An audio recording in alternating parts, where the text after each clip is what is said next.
अस्सलाम वालेकुम। आज हम सिंटेक्स बुक बोर्ड की 10th क्लास की इंग्लिश की बुक का एक लेसन देखने जा रहे हैं जिसका नाम है how to do things. MSc learning facilitation centre की तरफ से मैं हूं फर्रुख। कोशिश करेंगे आज आपको ये लेसन अच्छे से समझ में आ जाए। आज हम इस लेसन को ट्रांसलेट करेंगे और इसकी एंड पे दी हुई एक्सरसाइज करेंगे और इसको अच्छी तरह से डीपली अंडरस्टैंड करने की कोशिश करेंगे। तो शुरू करते हैं। हाउ टू डू थिंग्स, चीज़ें कैसे की जाती हैं। तो नंबर ए इन्होंने कहा कि अरेंजिंग अ पार्टी, कोई पार्टी का कैसे एहतमाम किया जाता है। Shahnaz was very happy because it was her birthday and she had invited her friends to a party at home. Shahnaz बहुत खुश थी क्योंकि उसकी सालगिरह थी और उसने अपने दोस्तों को मदऊ किया हुआ था अपने घर पे एक पार्टी में, एक दावत में। कैसरा, हर dearest and closest friend, was to help her with the arrangement. Qaisra जो उसकी सबसे अच्छी और करीबी सहेली थी, उसने उसकी मदद करनी थी इन तमाम इंतज़ामात में। The guest were to come in the afternoon and everything had to be ready by then. मेहमानों को दोपहर में आना था और हर चीज़ उस वक्त तक तैयार होनी थी। The two friends talked about the menu and they decided to serve kebabs, samosas, sandwiches, fruit chaat, sweet meat and cake along with tea at the party. दोनों सहेलियों ने जो है वो मेन्यू के बारे में बात की कि क्या क्या रखा जाएगा और उन्होंने फ़ैसला किया कि वो पेश करेंगे कबाब, समोसे, सैंडविच, फ्रूट चाट, मिठाई और केक, स्वीटमेट मिठाई, चाय के साथ पार्टी में। They also decided to prepare kebab, sandwiches and fruit chaat at home and buy the rest of the things from the market. उन्होंने ये भी फैसला किया कि कबाब, सैंडविच और फ्रूट चाट घर पे बनाएंगे और बाकी सब कुछ मार्केट से ख़रीदा जाएगा। The drawing room was the first to receive their attention. उनकी तवज्जो का पहला मरकज़ ड्राइंग रूम बना। They wanted to decorate it in such a manner that none should find fault with it. वो चाहते थे कि उसको इस तरह से सजाएं, इस अंदाज से सजाएं कि किसी को उसमें कोई खामी ना दिखे। It was a hard job but the girls did wonderfully well. एक मुश्किल काम था लेकिन लड़कियों ने बहुत बहुत ज़बरदस्त काम किया, बहुत अच्छे से काम किया। The drawing room presented a beautiful look. Drawing room बहुत खूबसूरत दिख रहा था। When they had finished their work, जब उन्होंने अपना काम मुकम्मल कर लिया। They took special care in cleaning the crockery and the cutlery before laying the tables. और उन्होंने बहुत ज़्यादा ख़ास ध्यान रखा इस बात का कि वो साफ़ रखें या साफ़ करें क्रॉकरी यानी बर्तन, जो प्लेटें वगैरह थी, और कटलरी यानी चमचे कांटे वगैरह, उनको टेबल पर सजाने से पहले। Now they got busy in the kitchen, उसके बाद वो किचन में मसरूफ़ हो गई। However they got the help of mother in making kebabs, लेकिन उन्होंने मदद ली अम्मी की कबाब बनाने में। Qaisra was an expert in preparing fruit chaat. Qaisra जो है वो फ्रूट चाट बनाने में माहिर थी। While Shahnaz thought she could make excellent sandwiches, जबकि शहनाज का ख्याल था कि वो बेहतरीन सैंडविच बना सकती है। Both had a nice time in preparing things of their own choice. दोनों को बहुत अच्छा वक्त गुजरा ऐसी चीज़ें बनाने में जो कि ख़ुद उन्होंने अपने बनाने के लिए पसंद की थी। They finish their work well in time. उन्होंने अपना काम वक्त में मुकम्मल कर लिया। जो दिया हुआ वक्त था, जो उन्होंने फैसला किया था कि इस वक्त तक मुकम्मल हो जाना चाहिए, उस वक्त तक मुकम्मल कर लिया। And were satisfied with what they had prepared, और वो मुतमईन थे उससे जो कुछ उन्होंने तैयार किया था। By then it was afternoon, उस वक्त तक दोपहर हो चुकी थी। Father came home and brought a big splendid cake. अबू घर आए और वो लेके आए एक बड़ा ही बेहतरीन ज़बरदस्त सा cake. It bore the name of Shahnaz with a wish for a happy birthday. उसके ऊपर नाम लिखा हुआ था शहनाज का और साथ में एक विश था हैप्पी बर्थडे का। He also brought other eatables so that nothing was missing from the menu. वो कुछ मज़ीद खाने की चीज़ें ले आए थे ताकि मेन्यू में से कुछ भी मिस ना हो रहा हो, कुछ कमी ना रह जाए। Shahnaz and Qaisra arrange everything on the table. Shahnaz और कैसरा ने हर चीज़ टेबल पे सेट की। Giving the place of honour to the birthday cake. Place of honour कहते हैं ख़ास जगह देना किसी को। तो आप सीटिंग अरेंजमेंट में प्लेस ऑफ ऑनर देते हैं, कोई ख़ास मेहमान आता है उसको ख़ास जगह बैठाते हैं, तो इसी तरह से टेबल पे जो सबसे बेहतरीन जगह रखी गई वो केक के लिए रखी गई। They also made arrangement for providing the guests fun and laughter with party games. उन्होंने इस बात का भी इंतज़ाम किया कि जो उनके मेहमान थे उनके लिए कुछ मज़े के काम हों और कुछ हंसी मजाक भी हो, और उसके लिए उन्होंने कुछ पार्टी गेम्स का इंतज़ाम किया, like passing the parcel, treasure Hunt and musical chairs. जैसे कि उन्होंने कुछ गेम्स बनाए, passing the parcel, treasure hand और म्यूज़िकल चेयर्स के नाम से। म्यूज़िकल चेयर तो आपको पता ही है, वो गोल गोल घूमते हैं और आहिस्ता आहिस्ता करके जो पहले बैठता है उसको सीट मिल जाती है, जो रह जाता है वो बाहर हो जाता है। ठीक है, पासिंग द पार्सल भी एक इंटरेस्टिंग गेम है, और ट्रेजर हैंड में भी लोग जो हैं वो कहीं छुपा हुआ ट्रेजर को तलाश करते हैं, छुपे हुए ख़जाने को। वो ख़जाना चाहे कोई टॉफ़ी हो या कुछ भी। The parcel game was to be very interesting and exciting. जो पार्सल गेम था वो बड़ा दिलचस्प और बड़ा ही ज़बरदस्त मज़े वाला होने वाला था, बहुत मज़ेदार होने वाला था। A piece of toffee was put in a small carton, which was wrapped with many layers of colored paper. एक टॉफ़ी का टुकड़ा या एक टॉफ़ी जो थी वो एक छोटे से कार्टन में बंद की गई, और फिर वो कार्टन जो है उसको लपेटा गया बहुत सारे मुख्तलिफ रंगों के पेपर से। Each layer concealed a slip of paper which bore one such command. Her paper जो कि मुख्तलिफ पेपर्स पे लपेटा गया था, तो हर पेपर के टुकड़े पे एक छोटी सी कमांड लिखी हुई थी, एक छोटा सा हुक्म लिखा हुआ था, जैसे कि sing a song, crow like a cock, bleat like a goat, कोई गाना सुनाओ या मुर्गे की तरह अजान दो या बकरी की तरह मिन मनाओ, ब्रे ब्रे लाइक अ डोंकी, गधे की तरह आवाज़ निकालो। The parcel was to pass from one guest to another. Parcel एक मेहमान से दूसरे मेहमान के पास जाना था। Each would remove only one layer of the wrapping and get the punishment that fell to her lot. Falling to her lot का मतलब जो आपके हिस्से में आए। तो हर एक ने जो है वो एक लेयर उतारनी थी पेपर की, और उस पर जो भी लिखा होता था वो एक पनिशमेंट के तौर पर उनको जो उनके हिस्से में आई थी उसको करना होता था। When one got when one who got the parcel would get the prize, the piece of toffee. The one who got the parcel last, जो सबसे आखिर में जिसको पार्सल मिलता, सारे पेपर लपेटे जा चुके हैं, सबसे आखिर में जिसको पार्सल मिलेगा would get the prize, उसको प्राइज़ मिल जाएगा, the piece of toffee, जो कि टॉफ़ी थी। In treasure hunt, small packets of sweet wrapped in paper were to be hidden at different places in the room. Treasure Hunt में क्या था कि छोटे छोटे पैकेट बनाए गए थे मिठाई के, टॉफ़ियों के, जो कि पेपर में लपेट के छुपाए गए थे मुख्तलिफ़ जगहों पे उस कमरे में। The guest were to look for them everywhere till all the treasures were found. मेहमानों को जो है वो उन सबको तलाश करना था जब तक कि सारे ना मिल जाते। The musical chair would be the last item in the programme and the winner would get a prize. Musical chair जो है वो इस पूरे प्रोग्राम का आखिरी खेल होना था, और उसके जीतने वाले को एक प्राइज़ मिलना था। Soon the guests started arriving. जल्द ही मेहमानों ने आना शुरू किया। Shehnaaz was clad in a beautiful dress. Clad का मतलब पहना हुआ होना, लिपटा हुआ होना। तो शहनाज ने एक बहुत खूबसूरत जोड़ा पहना हुआ था, and so were all her friends. और साथ ही उसकी सहेलियों ने भी बहुत अच्छे कपड़े पहने हुए थे। She received gifts from the guests and expressed her thanks. उसने मेहमानों से तोहफे वसूल किए और उनको उनकी शुक्रगुजारी का इजहार किया। When all the guests had arrived, Shahnaz cut the birthday cake amid claps and cheers, and then the tea was served. जब सारे मेहमान आ चुके तो शहनाज ने केक काटा, बर्थडे केक काटा सबकी तालियों और उनकी शोर के साथ, और उसके बाद चाय पेश की गई। After the tea, the guests enjoyed themselves with amusement of all sorts. उसके बाद चाय के बाद तमाम मेहमानों ने खूब अपने आप को खूब मज़ा किया, इन्जॉय किया मुख्तलिफ़ तरह के मशगलों में जो कि रखे गए थे वहाँ पे। It was quite late by the time guest left. जब तक कि मेहमान गए उस वक्त तक काफ़ी देर हो गई थी। Shahnaz was happy because it was a good party and everybody had enjoyed it. Shahnaz खुश थी क्योंकि एक बहुत अच्छी पार्टी रही थी और सब ने इसको बहुत इन्जॉय किया था। तो काम कैसे करते हैं उसके बारे में उन्होंने बताया कि बर्थडे पार्टी कैसे अरेंज की जाती है।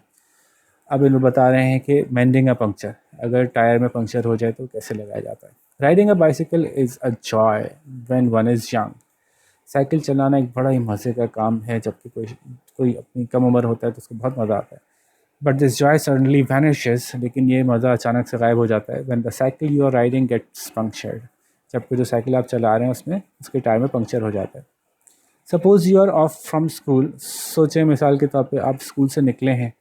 You are riding back home merrily, आप वापस आ रहे हैं साइकिल चलाते बड़ी खुशी खुशी।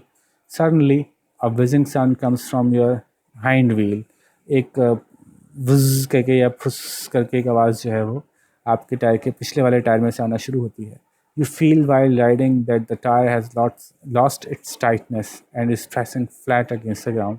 और आप महसूस करते हैं कि जो वो चलाते हुए साइकिल कि वो जो टायर है उसकी जो टाइटनेस थी वो ख़त्म हो गई है, वो टाइट नहीं रहा, फुस्सा हो गया है, और अब वो ज़मीन के साथ फ्लैट हो गया, यानी ज़मीन से लग के चल रहा है उसका जो व्हील है। You get down the bicycle, आप साइकिल से नीचे उतरते हैं। Sometimes there is a tyre burst frightening you and the passer byers, कभी कभी तो टायर फट भी जाता है शोर के साथ, धमाके के साथ, उससे आप भी खौफसदा होते हैं और आसपास गुजरने वाले लोग भी। This emergency should not worry you if you are prepared for it, और इस इमरजेंसी से आपको परेशान नहीं होना चाहिए अगर आप उसके लिए तैयार हैं। इस हादसे से आपको परेशान नहीं होना चाहिए। You lay your bicycle on the ground and leave it there, आप अपनी साइकिल को ज़मीन पे लेटा देते हैं और उसको वहीं छोड़ते हैं। You take out your kit for mending the puncture, आप अपनी किट निकालते हैं पंक्चर लगाने वाली। It contains a wrench, a piece of old cycle tube, a pair of small scissors, sandpaper, a color pencil and sticking solution. इसके अंदर क्या क्या होता है? एक रेंच होता है, रेंच क्या कहते हैं, जिसको हम उर्दू में पाना कहते हैं, साइकिल का टायर खोलने के लिए। A piece of old cycle tube, पुरानी कोई ट्यूब हो साइकिल की वो होती है। एक छोटी सी कैंची होती है, एक रेगमाल होता है, कलर पेंसिल होती है और चिपकाने के लिए कुछ सोल्यूशन होता है। Then you get some water in a large shallow pot, फिर आप किसी बड़े से बर्तन में थोड़ा सा पानी लेते हैं। You take one edge of the tyre off the rim, आप अपने टायर के जो व्हील होता है उसमें से टायर का एक हिस्सा बाहर निकालते हैं। You take out the tube, अब उसमें से ट्यूब बाहर निकालते हैं। एंड इन्फ्लेट इट, और फिर उसमें हवा भरते हैं। You dip the inflated tube in the pot of water bit by bit, आप जो पानी का बर्तन है उसमें अपनी जो जिस ट्यूब में हवा भरी थी उसको आहिस्ता आहिस्ता करके डुबोते हैं। The moment the punctured part of the tube gets under water, जैसे ही वो जो ट्यूब का पंक्चर वाला हिस्सा पानी में जाता है, air bubbles will be seen coming out of the small hole with a hissing sound, हवा के छोटे छोटे बुलबुले नजर निकलना शुरू हो जाते हैं। उस छोटे से सुराख में से एक हिस करके आवाज़ आ रही होती है उसके साथ।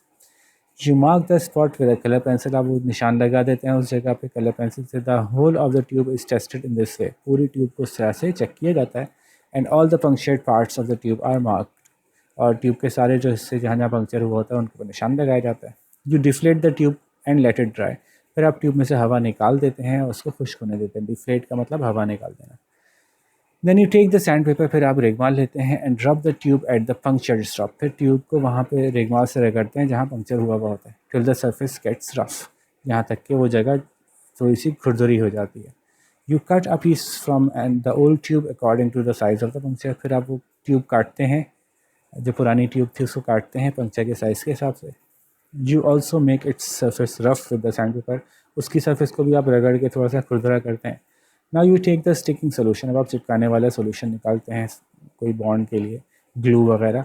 You apply some of it to the tube as well as to the piece of rubber, उसमें से कुछ आप ट्यूब पे लगाते हैं और कुछ जो है वो रबर के टुकड़े पे जो कि आपने काटा होता है ट्यूब दूसरी ट्यूब में से। And rub it with your finger, अब अपनी उंगली से उसको अच्छी तरह से मलते हैं। You wait for some time till the solution dries a little, आप थोड़ी देर इंतज़ार करते हैं यहाँ तक कि वो सोल्यूशन जो आपने लगाया होता है वो थोड़ा सा खुश्क हो जाए। You place a piece of rubber on the puncture and press it tight, वो जो पीस ऑफ रबर है, रबर का टुकड़ा है, उसको पंक्चर पे रखते हैं और उसको कस के दबाते हैं। It sticks to the tube, वो ट्यूब पे चिपक जाता है। The puncture has been mended, और यूँ पंक्चर लग गया। You put the tube back into the tyre, आप ट्यूब को वापस टायर के अंदर लगाते हैं। Pump air into it and ride as you wish, उसमें हवा भरते हैं और फिर जैसा आपका दिल चाहे वैसे सफ़र जारी रखते हैं अपना। This is how one may mend the puncture by one self, और ऐसे कोई अपना टायर का खुद पंक्चर लगा सकता है। The process of mending a puncture at a cycle shop is different one, cycle shop के साइकिल की दुकान पे पंक्चर लगाने का अमल थोड़ा सा मुख्तलिफ है। A kind of half solid rubber solution is applied to the puncture part of the tube, कुछ तकरीबन कुछ हल थोड़ा थोड़ा लिक्विड थोड़ा सॉलिड, हाफ सॉलिड मतलब गाढ़ा गाढ़ा सा, गाढ़ा गाढ़ा सा रबर का सोल्यूशन जो है पंक्चर की जगह पर लगाया जाता है ट्यूब पे। It is heated at a certain temperature, उसको गर्म किया जाता है ख़ास दरजा हरारत तक फॉर सम टाइम, कुछ देर के लिए। In a machine which is a sort of press, एक ऐसी मशीन है जो एक तरह से प्रेस का काम करती है, दबा के रखती है उस जगह को। The solution melts and stick to the tube, वो सोल्यूशन पिघल के ट्यूब पे चिपक जाता है। So that both are inseparable, और फिर वो दोनों ऐसे हो जाते हैं कि एक दूसरे से जुदा नहीं किए जा सकते। This method of mending the puncture is common these days and is more durable, ये तरीका पंक्चर लगाने का ज़्यादा कॉमन हो गया है, ज़्यादा आम है, और ये ज़्यादा ड्यूरेबल है, ज़्यादा अरसे चल जाता है। लो भाई, ख़त्म भी हो गया, इतना आसान। इसकी कॉम्प्रिहेंशन देखते हैं। Why was the party arrange, तो the party was arranged for the birthday of, क्या नाम था लड़की का, Shahnaz. The party was arrange for the birthday of Shahnaz. ठीक है। What was the menu of the party? The menu of the party was, या was ना करें, the menu of the party comprised of इन चीज़ों में मुश्तमिल था। और फिर कॉलन लगा के उन चीज़ों के नाम लिख दें जो जो पीछे मौजूद हैं। What was written on the cake? तो happy birthday Shahnaz was written on the cake. Happy birthday Shahnaz was written on the cake. ठीक है। What games were arranged for the guest? Many games were arranged for the guest. Many games were arranged for the guest. For example के लिए हम E.G. लिखते हैं, for example, और फिर उन गेम्स के नाम लिख दीजिएगा जो जो अरेंज किए थे उन्होंने।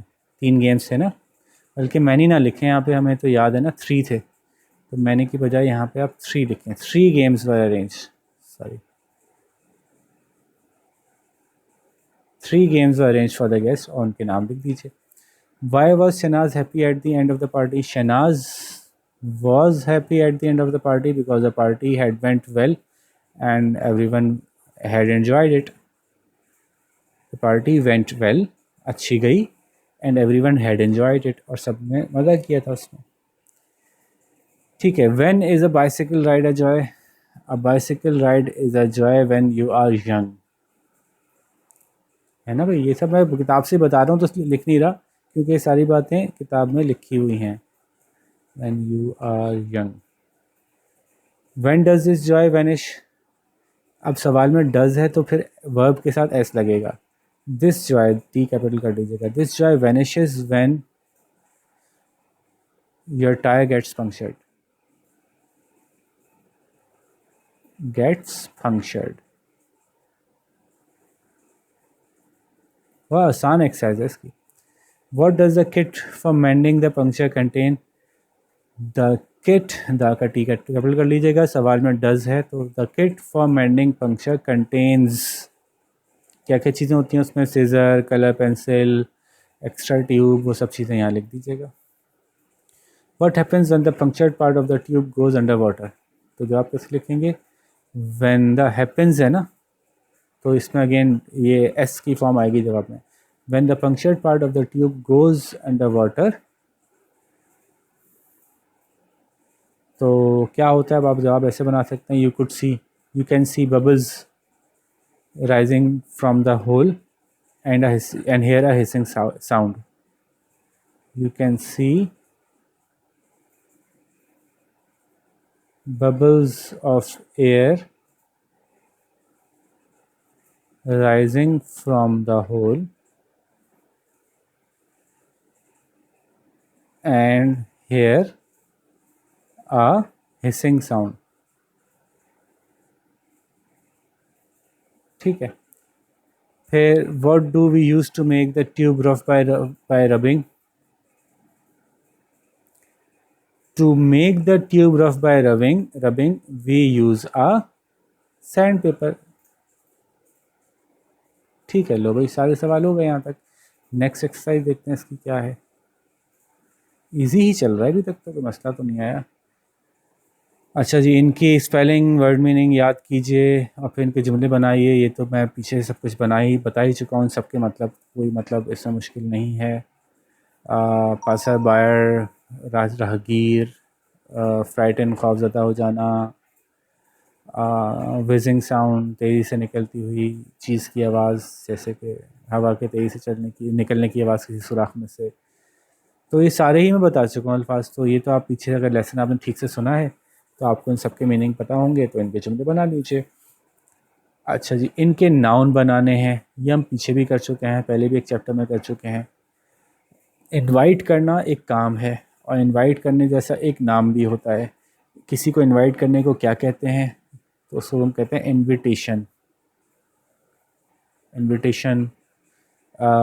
बिज़ी होने को क्या कहते हैं? प्रिपेयर होने को क्या कहते हैं? डिस्कस करने को क्या कहते हैं? सब काम है।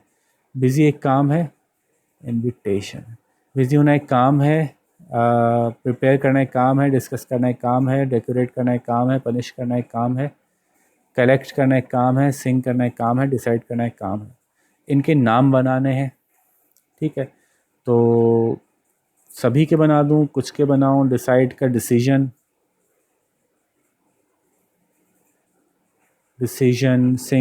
सिंग का सिंगिंग, कलेक्ट का कलेक्शन, TION हो जाएगा। पनिश का पनिशमेंट, ठीक है। डेकोरेट का डेकोरेशन, ठीक है। ईयर जाएगा, ION हो जाएगा decoration. Discussion, SSION discussion, discuss का। प्रिपेयर का प्रिपरेशन, RATION हो जाएगा प्रिपरेशन। बिजी का बिजीनेस, बिजीनेस, ठीक है। तो ये मैंने सभी बता दिया आपको कि वर्ब से नाउन कैसे कैसे बन सकते हैं। Complete the spelling, remember, MEREMEMBER, ये तो आप खुद कर लें, तो पीछे से दिए हुए वर्ड्स हैं, आसान आसान से वर्ड हैं। Remember, brought, crockery, kitchen, fruit, vegetable, treasure, wrapped, ये तो आसान है, तो खुद कर लें। फिल इन द ब्लैंक है, Shahnaz was busy, Shahnaz was very busy, Shahnaz was very happy because it was her birthday. ये भी आप खुद कर लें, पीछे से पूरे सेंटेंसेस मौजूद हैं किताब में, उसी में से निकाल के दिए इन्होंने। Riding a bicycle is a joy when one is young, पूरा वहीं से दिया हुआ है, तो इसमें भी मुझे कुछ करने की ज़रूरत तो नहीं होनी चाहिए। How is a parcel prepared for the parcel game, ये आप पूरा पूरा सवाल का जवाब यहाँ से उठा सकते हैं। पार्सल गेम में पार्सल कैसे बनाया जाता है।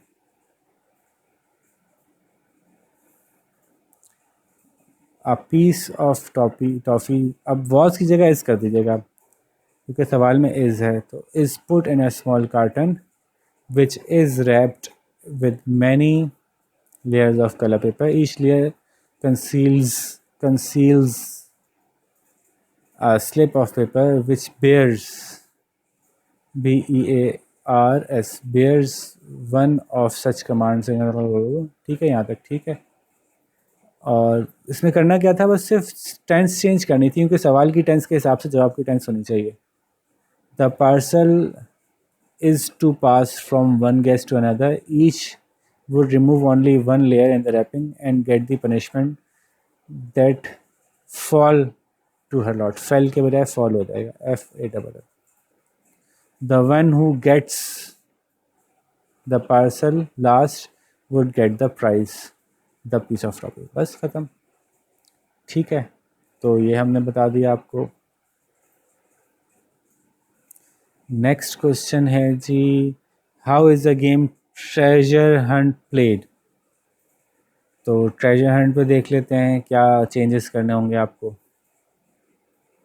ट्रेजर हंट आई थिंक दूसरे पेज पे था, ये वाला पेज खोलते हैं, ये गायब कर देते हैं जी। In treasure hunt small packets of sweets wrapped in paper are to be hidden at different places in the room. The guests are to look for them everywhere till all the treasures are found. बस ये भी हो गया। तो इसमें करना क्या था, जवाब तो पूरा किताब में मौजूद है, इसमें यही करना था कि क्वेश्चन की टेंस के हिसाब से आपको आंसर की टेंस बनानी थी। Describe the process of mending a puncture, अब ये हम बनाते हैं, इसको गायब करते हैं, इसको खोलते हैं, कहाँ है भी puncture,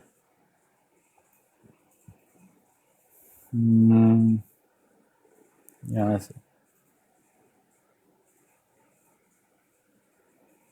to mend a puncture, sorry, to mend a puncture,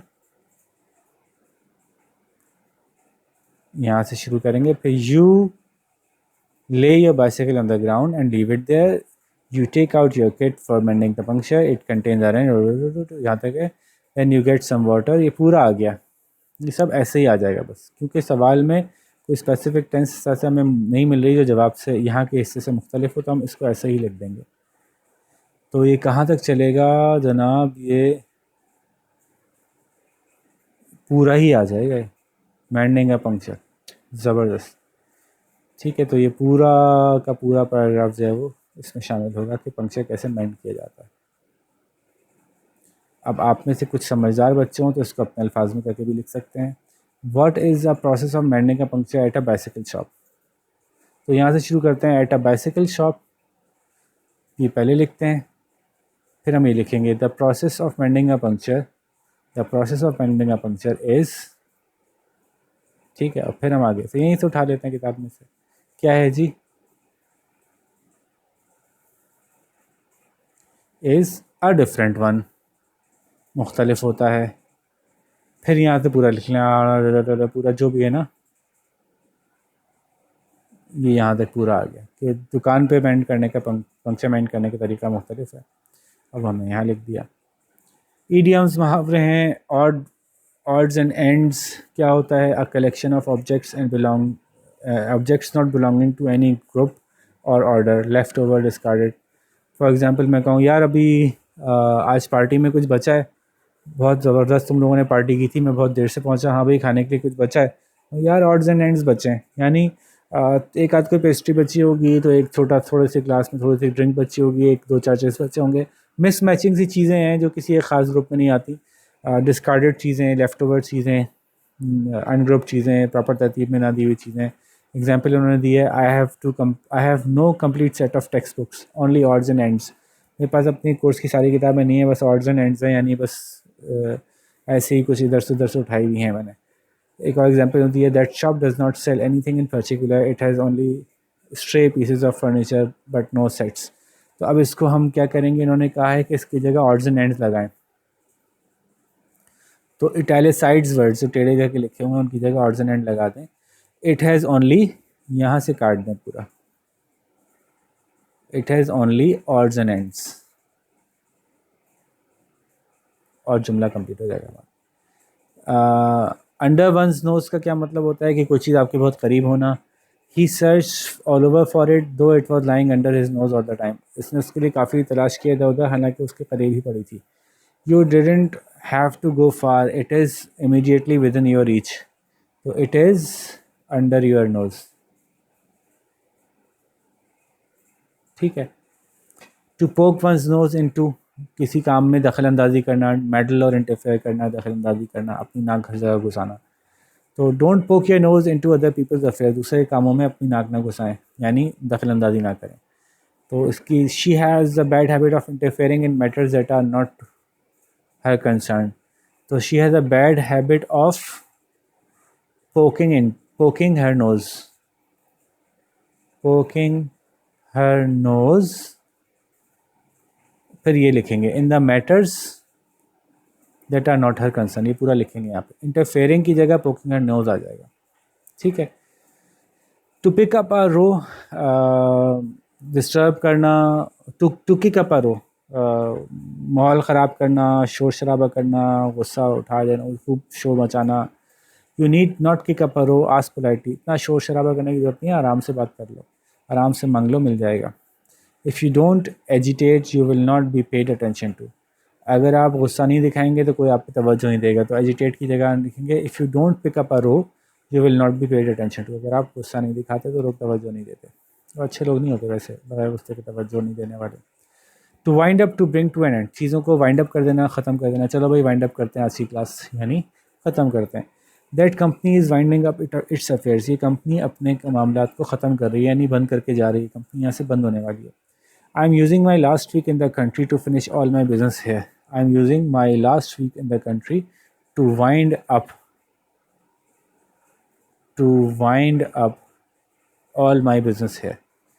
Idiomatic structure explained, telegrams of congratulations, poured in, poured in का मतलब बहुत सारा आ जाना, बहुत सारे आना, तो किसी को कॉन्ग्रेचुलेट करने के लिए बहुत सारे टेलीग्राम्स आए, मतलब पोर इन हो गया, इसका मतलब हुआ a great number of telegrams of congratulations arrived, ये बात मैंने समझा दी। Pour me out a cup of tea, pour me out का मतलब है मुझे उंडेल के दे दो चाय, means please serve me a cup of tea from the pot, pot में से कप ऑफ टी निकाल के मुझे दे दो। He poured some medicine over the wound, यहाँ पे है दवा को ज़ख़म के ऊपर डालना, तो he let some liquid medicine flow out of the wound, out over the wound, flow over the wound, उन्होंने जो है वो दवा को ज़ख़म के ऊपर डाल दिया। Put on your shoes means wear your shoes, put on your shoes, अपने जूते पहनो, ठीक है। पुट ऑन को मुहावरे में इस्तेमाल करके उन्होंने दिखाया। ये इसलिए दिखा रहे हैं कि एग्ज़ाम में आता है आपके पास कि मुहावरों के जुमले बनाएं, तो आपको ये पता होने चाहिए कि इन मुहावरों का क्या मतलब है और जुमले भी बनाने आने चाहिए। पुट ऑन द लाइट का मतलब है लाइट को ऑन कर देना। I have put on weight का मतलब मैंने वज़न बढ़ा लिया है, मेरे ऊपर वज़न चढ़ गया, यानी मैंने वज़न बढ़ा लिया। तो पुट ऑन के मुख्तलिफ मीनिंग होते हैं, मुख्तलिफ जगहों पर इस्तेमाल होता है। मज़ीद कुछ एक्सरसाइज हैं, mine, yours, his, hers, ours, theirs. मेरा, उसका, मेरा, तुम्हारा, उसका, उसका, हमारा और उनका। These shoes are neither mine nor hers, ये जूते ना मेरे हैं ना उसके हैं, उस लड़की के हैं। दीज आर योर्स, ये तुम, दोज आर योर्स, वो तुम्हारे हैं। नॉट देयर्स, उनके नहीं हैं। I wonder where ours are kept, मैं सोचता हूँ कि हमारे कहाँ रखे हैं। तो अब इसी के मुताबिक इन्होंने जो बात की है, आपका कॉलम ए को कॉलम बी से मिलाइए। These books belong to me, तो हम कहेंगे दे आर माइन, मेरी हैं। शी हैज़ न्यू वंस, उसके पास नहीं है, उसके पास नई हैं। Hers are new. They won't lend this their car, theirs can not be borrowed, वो अपनी गाड़ी नहीं देंगे किसी को ऐसी चलाने के लिए, उनकी गाड़ी नहीं ली जा सकती मांग उधार पे। Give me your bicycle, I want yours. ठीक है।